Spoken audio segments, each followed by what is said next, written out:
Tol Jogja Solo atau Tol Yogyakarta Solo adalah bagian dari proyek besar Tol Trans Jawa yang menghubungkan kota-kota utama di Pulau Jawa. Tol ini bertujuan untuk mempercepat mobilitas antara kota Yogyakarta dan Solo, mengurangi kemacetan di jalan nasional yang ada, terutama di wilayah Klaten. Selain itu, tol ini diharapkan menjadi penghubung utama pariwisata dan perekonomian antara dua kota besar ini, termasuk akses lebih mudah ke objek wisata di Yogyakarta, Solo, dan sekitarnya. Tol Yogyakarta Solo memiliki panjang sekitar 96,57 km. Tol ini dimulai dari wilayah Kartasura, Solo, dan akan melewati beberapa kabupaten seperti Boyolali, Klaten, dan memasuki wilayah Sleman di Yogyakarta sebelum berakhir di daerah Gamping, Yogyakarta. Tol ini dapat menghemat waktu tempuh secara signifikan antara Yogyakarta dan Solo, yang sebelumnya memerlukan waktu sekitar 1,5 sampai 2 jam di jalan biasa. Dengan tol, waktu tempuh diharapkan hanya sekitar 1 jam atau kurang. Lantas, mengapa isu ini penting untuk dibahas dalam perspektif sosiologi? Pembangunan jalan tol ini memberikan dampak terhadap lingkungan sosial. Pembangunan jalan tol itu menyebabkan perpindahan komunitas atau pemukiman. Proyek infrastruktur besar ini seringkali memerlukan penggusuran rumah yang dapat menyebabkan disintegrasi sosial dan menciptakan masalah psikologis bagi penduduk yang terdampak.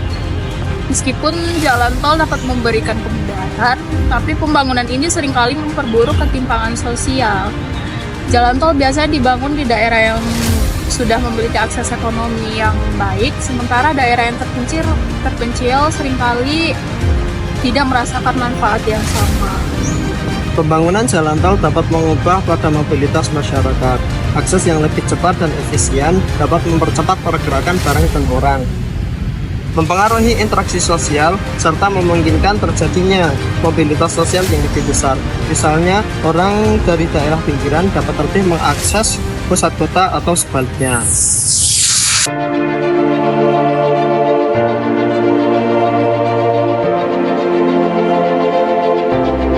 Bagaimana tanggapan dari para warga yang terdampak dengan adanya proyek ini?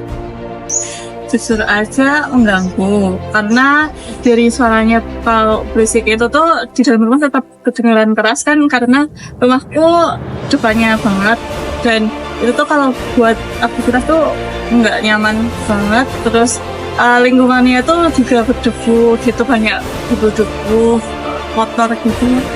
Akses jalannya juga jadi jelek, terus mau keluar lewat mana karena jalannya cuma itu, dan kalau mau muter juga jauh.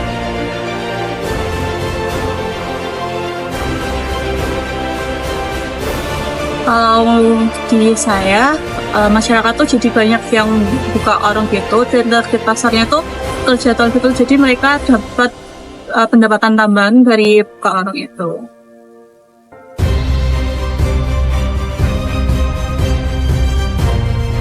Kalau menurut saya, kompensasinya tuh harus disesuaikan dengan harga pasar, karena banyak sawah sama lingkungan juga yang cuman sedikit ya menurut saya. Terus sama perbaikan untuk akses jalannya, karena tadi warga jadi susah untuk mau akses kemana-mana, jadi harus diperbaiki.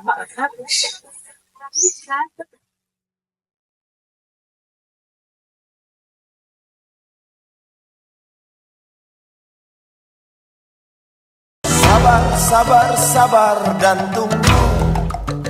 Itu jawaban yang kami terima. Ternyata kita harus ke jalan, robohkan setan yang berdiri mengangkang.